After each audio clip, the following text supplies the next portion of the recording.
Jumanji, Welcome to the Jungle was one of the biggest surprises of 2017. A movie that I just didn't see coming. One that I kind of grudgingly went along to, expecting the worst, and found it to be a really enjoyable, rather funny movie with some pretty terrific performances. And hearing that there was going to be a sequel, I was kind of excited. Still a little bit wary because you're never sure what you're going to get. And of course, this one isn't as good as the last, but it's still a fun-filled adventure romp with some great laughs as well.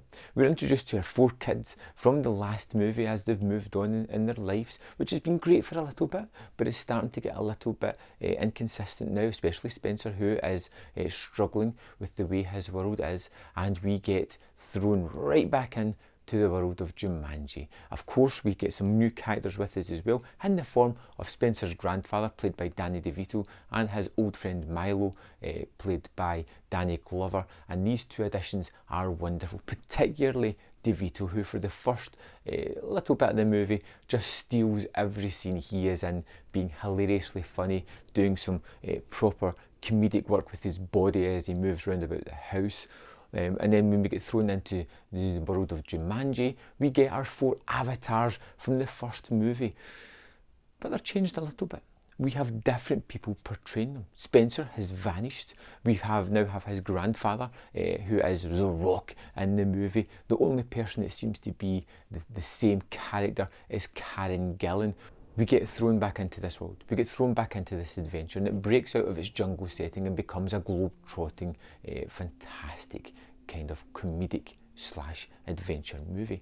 We have the basic simple storyline of this bad guy who's got something. They have to go through various tasks and get there, and we get a little spattering of other characters thrown in as well. Some new additions to this upgraded movie from the first one, and it works really well. We get some really fun moments. It takes some real liberties with the way it's telling its story, and it's changed enough from the first one that it's still kind of interesting, but it still captures a lot of what made the first one really good. We get these characters playing against type within the movie, especially with the kind of ageism of Danny DeVito and Danny Glover's characters as they're portrayed by The Rock and Kevin Hart in the movie.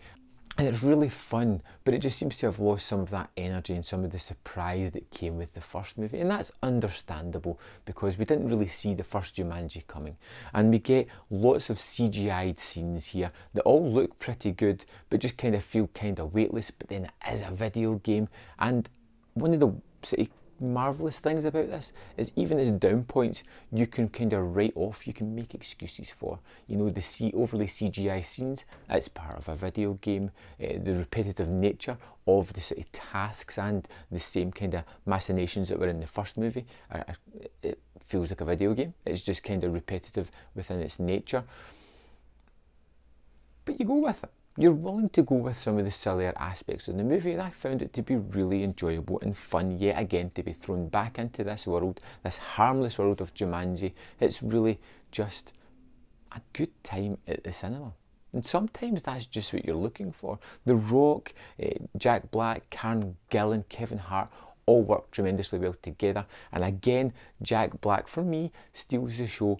I find his impressions of the characters that's inhabiting his avatar are just spot on, fantastic and hilarious all at the same time. And it's good to see all the characters brought back from the first one again into this bigger, not quite better adventure movie. Jumanji is more of the same. If you like the first one, you're probably going to love this one, and I can recommend it for that. It's switch off the brain, it's just fun entertainment, it's harmless stuff, and it's pretty entertaining. Have you seen Jumanji The Next Level? Let me know in the comment box below, and I'll see you next time on Man vs. Film.